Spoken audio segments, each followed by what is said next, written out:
Hello everyone, it is Reese here, and thank you so much for coming to another video. And today I'm returning to the well of Collider with another article to react to. This is sent my way, and the 20 most iconic masked killers in horror movies ranked by Tom Moore and Ryan Heffernan. So masks are something that is sort of iconic in the genre, and we can think of tons of people wearing masks to conceal their identity, to make themselves more threatening, etc. Some, to quote the piece here, some of the genre's greatest legends come in the form of masked killers. And so I'm going to have a look at this and set my way in part as sort of trying to think of 20 masked killers. I sort of struggled to get to 20. And so it's going to be interesting to see what's come up with here. Yeah, there's a little bit of a...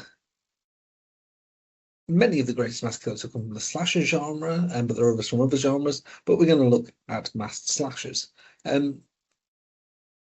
So, yeah, I'm trying to think. And the question is sort of, what are we doing here? Are we ranking the characters themselves? Are we ranking the masks themselves? Because that might be a different thing. Let's have a look and see. So, 20 of the greatest masked killers ever, and offer a little reflection on each. The Collector from The Collector and also The Collection. So this is sort of a vague, I think it's vaguely sort of a spin-off of Saw, but I think it sort of very much carved its own path. But it came out at that time as sort of the torture porn area. I think we should linger on the pictures more so on account of the sort of nature of the article. It's a fine mask, I suppose. There is, I think, meant to be another collector film coming. At some point down the line, it's sort of been sort of touted ever since I think the second one came out. And yeah, sort of this is a thing of sort of the a killer who likes using traps and some sort of quite effective, cruel traps. Sam, you might be the killer. And you see the picture there. So this is not one I'm aware of, and it suggests here. Also is new, 2018. This is not one I'm particularly aware of. It looks to be some sort of wooden mask or something. A vessel of great and terrible power. Yeah, this is not a film I'm particularly aware of in truth. So I'm going to say that there, but sort of we see the funky wooden mask there. The killer from Alice, Sweet Alice. These sorts of horrible masks that are meant to be faces. This is Alice, Sweet Alice from 1976. Sort of masks like this sort of stuff, like in Happy Death Day as well, or was it Valentine from 2003 or 4? This sort of, these masks that are sort of meant to be sort of cherubic faces. I always find them quite distressing and quite uncanny. The film is an underrated film. The mask is quite upsetting and unsettling, very much so. Thomas from The Orphanage, 2007. This sort of little wooden sack mask that this sack mask that you see there.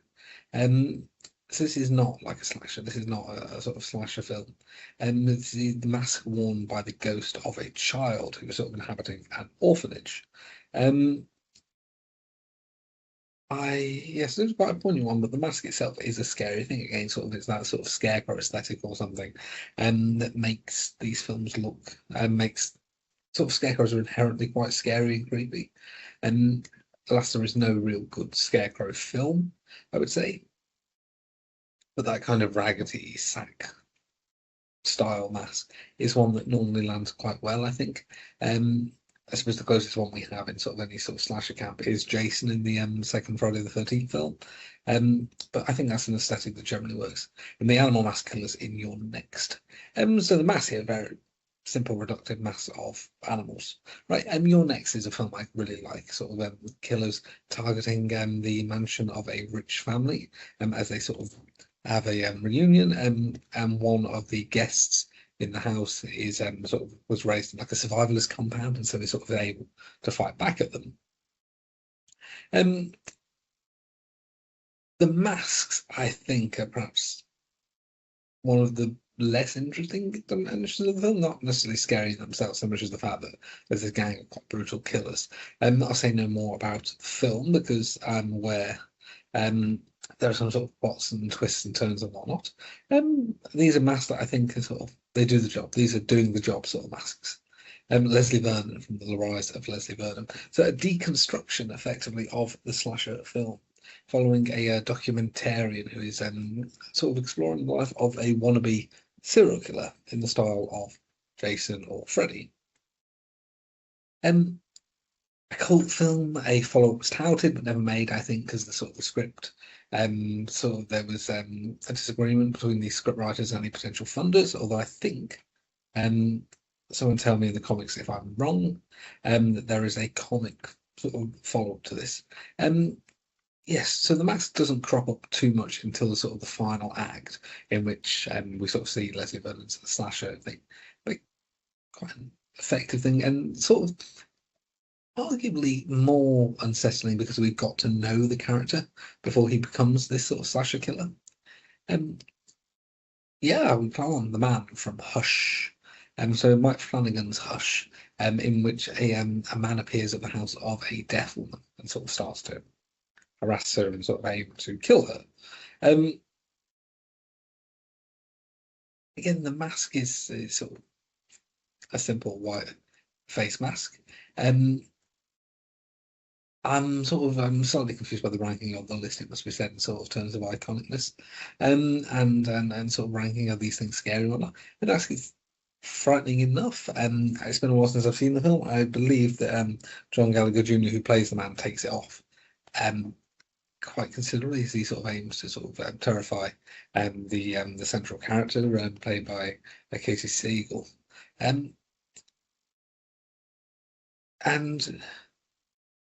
yes, it's one of the best unexpected actor reveals in the genre. I mean, now this is stretching. It's stretching. The Phantom Killer, The Town That Dreaded Sundown. Oh, I was talking about Sackcloth Mask. I should have thought of this. Yes, so this one, and I think it was remade as well subsequently. There you are, 2014. A sack-headed design, and based, I think, on a real events of sort of this serial killer who just sort of harassed a town, right? And I don't believe was ever caught or identified.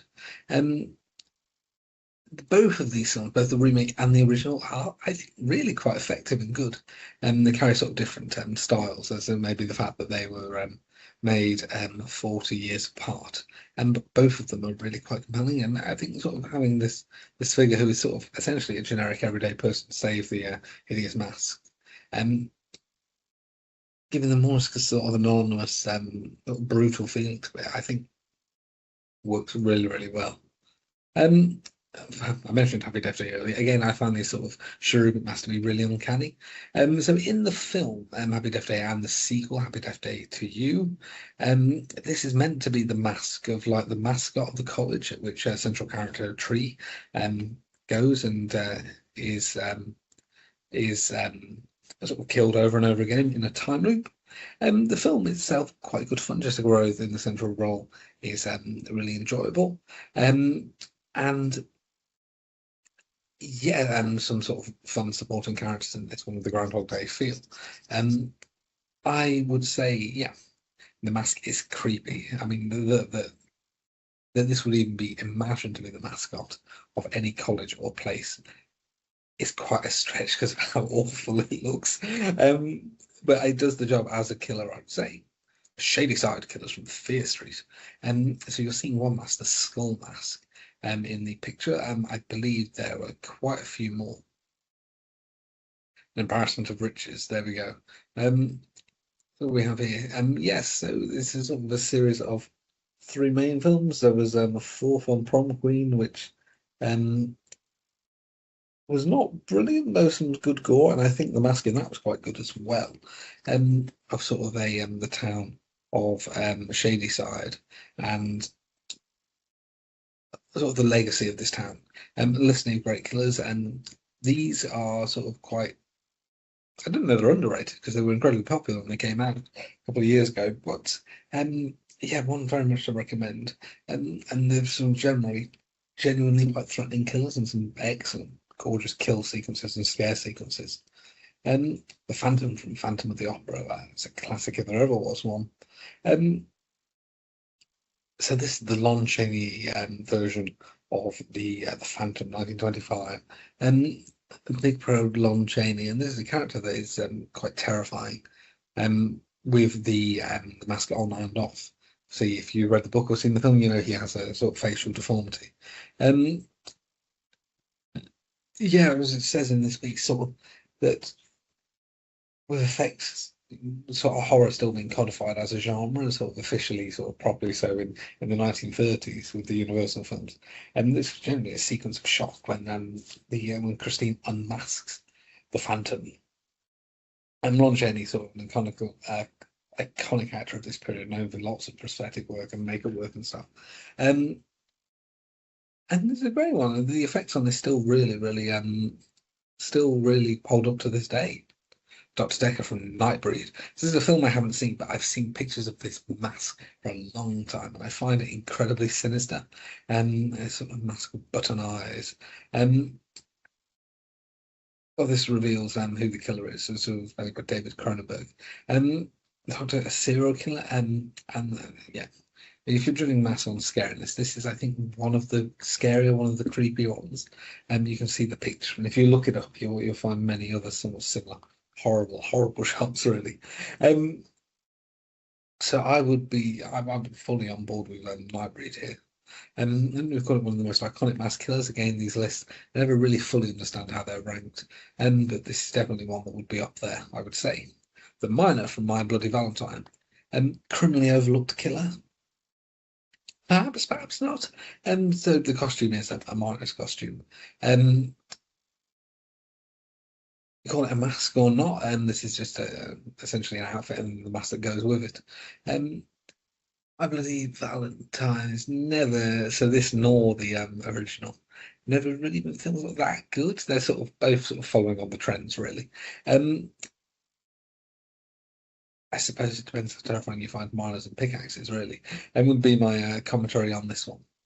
The Masked Purgers from The Purge. So this is a franchise of tons of masks. I mean, the pictures you're seeing here are from the first one, shot outside the home of the Sandins, with Patriarch Ethan Hawke.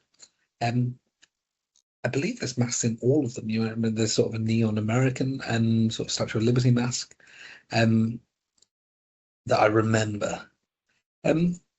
Yes, there's lots of green masks in this. There's never really the sort of appeal of it. The Purgers might not have a singular legacy like most of the characters on the list. If we're doing this in terms of legacy, I don't know fully. I don't agree fully of the order of the list. Although I suspect we're going to see some of the sort of bigger, more familiar names towards the top: Jason, Michael Myers, Leatherface, etc. They continually leave their mark. Sam from Trick or Treat. And after I was saying it's hard to think of sort of sack masks, and then we come across what 3, 4 on this list. From the anthology Trick or Treat, which I've discussed in previous videos. A very underrated film, lots of shorts. In a town on Halloween night, and sort of different little anthology tales that all intersect. Sam is kind of the spirit of Halloween, like Samhain, and doesn't grow. So he's not really the central character that crops up in all of the shorts to a small extent. But the character, I think, has become iconic. I think that is a very, very fair thing to bring out. Getting to the top list, The Strangers. That is fair. The Strangers. It's only gone 2008 there. It's very much dropped the Prey at Night is good, and the trilogy less so. But yeah, no, these are iconic. These haunted a generation, right? Master killers who break into your home just because you're there, and the whole point of them, something that the trilogy really, really failed to understand, is that they're terrifying because it, in a sense, doesn't matter who they are, and that is they could be anyone. And a point that Renny Harlan bizarrely failed to get. But these are, again, if you're sort of talking iconic, I think these are fair. I didn't think of them, but I think they're fair to be towards the top of the list. Leatherface, here we are. We're getting to the top now. Leatherface, Texas Chainsaw Massacre, and 9 I think the franchise is now at 9 films. 9 films, different quality masks throughout. Um, but yeah, no, Leatherface. This is an iconic character. This is very true. Um, Definitely one of the icons of the franchise. It's intriguing. So Leatherface is number 4. We're getting Michael Myers and we're getting Jason. So who else? Ghostface, of course. But what order will we do them? What order will we see them? Hermione, you're talking iconic horror mask. I feel like Jason Voorhees has to be top just because the legacy of that has been so long. It's like near 50 years of that. Well, not of the hockey mask, but of the franchise. And we will see. Ghostface from Scream. So again, the killer has now appeared in 7 films, but sort of more an idea rather than sort of a singular killer. In the same way, Leatherface, Mike Myers, etc., is a killer who, I mean, do I even need to describe Ghostface? A killer with a penchant for scary movies, making telephone calls, and killing. Yeah, this I think is fair. This again serves me near top of this. Absolutely. Michael Myers from Carpenter's Halloween 1978. Famously a William Shatner mask that had been sort of painted to sort of make it uncanny. The mask, and there's some great videos ranking all the masks. Again, the mask has seen different lives. There's a good Cody Leach video about Michael Myers masks. And I think Jason Voorhees' mask as well, and Freddy Krueger's look, but that's not relevant here. And some of them, it's shocking, really, sort of the lack of consistency of this mask over the franchise. But anyway, lots of, again, it is an iconic look. The character has lived on, and is still lived on. I mean, how many films of this have we had? This is fair, but I think as I'm at the top of the list, Jason Voorhees. I mean, it is one of the most iconic things, and it's a hockey mask. A hockey mask being sort of the most iconic horror mask ever. It's sort of bizarre to say if you don't know the franchise, but sort of it makes sense. When people look at these now, you're picturing Jason, right? He's viewed to be the definitive slasher villain.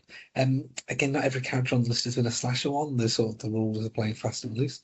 But I would agree. I've sort of, if you're talking iconic masked killers, I think that is very fair at the top. No comments on this, so I will wrap that up there. I'd love to hear any of your thoughts. Are there any masked killers, villains from horror films that deserve to be on this list that aren't here? Any more of the most iconic masked killers? Masked killers, but then some of the characters aren't. Thomas from The Orphanage is not a killer, really. What do you do? Fast and loose, fast and loose. But anyway, thank you so much for watching this one. Hopefully you found this enjoyable. I would love to hear any comments below about how the list is wrong, anyone who's missing, who would you put on top of your list, if not Jason? Thank you so much for watching it. And leave comments as well for any videos you'd like me to make or any things you'd like me to react to. I'll be very on board for doing it. I want to make the stuff you guys want to see. Like, subscribe, ring the bell so you know when there's a new video coming.